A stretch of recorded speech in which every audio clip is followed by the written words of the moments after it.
परशुराम के जाने के पश्चात पत्नियों सहित राजकुमारों, गुरु वशिष्ठ, अन्य ऋषि मुनियों, मंत्रियों तथा परिजनों के साथ महाराज दशरथ अयोध्या की ओर अग्रसर हुए। मंत्रियों ने शीघ्र ही 2 शीघ्रगामी दूतों को सभी के वापस आने की सूचना देने के लिए अयोध्या भेज दिए। दूतों के अयोध्या पहुंचने तथा सूचना देने पर नगर के सभी चौराहों, अट्टालिकाओं, मंदिरों एवं महत्वपूर्ण मार्गों को नाना भांति की रंग बिरंगी ध्वजा पताकों से सजाया गया। राजमार्ग पर बड़े बड़े सुरम्य द्वार बनाए गए और उन्हें तोरणों से सजाया गया। मार्गों में केवड़े और गुलाब आदि का जल छिड़का गया।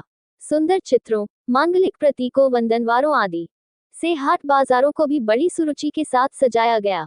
एक अभूतपूर्व उल्लास छा गया सारी अयोध्या में। अनेक प्रकार के वाद्य बजने लगे, घर घर में मंगलगान होने लगे। ये ज्ञात होने पर कि बारात लौटकर अयोध्या के निकट पहुंच गई है तथा नगर के मुख्य द्वार में प्रवेश करने ही वाली है, सुंदर, सुकुमार, रूपवती, लावण्यमयी कुमारियां अनेक रत्नजटित वस्त्राभूषणों से सुसज्जित होकर आगंतुकों का स्वागत करने के लिए आरतियां लेकर पहुंच गईं।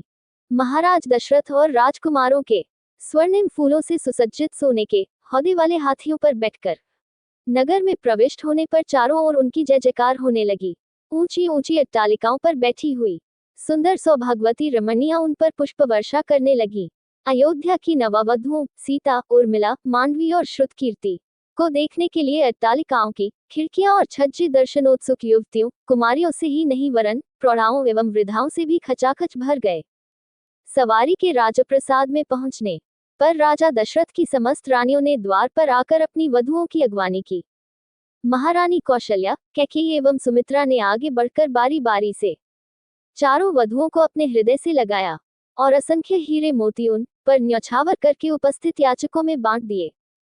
फिर मंगलाचार के गीत गाती हुई चारों राजकुमारों और उनकी अर्धांगिनियों को राजदरबार के अंदर ले आईं।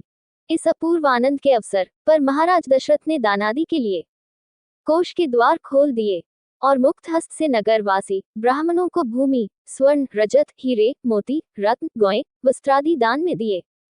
राजकुमारों को राजदरबार में रहते कुछ दिन आनंद पूर्वक व्यतीत हो जाने पर महाराज दशरथ ने भरत को बुलाकर कहा, वत्स, तुम्हारे मामा युधाजित को आए हुए पर्याप्त समय हो गया है।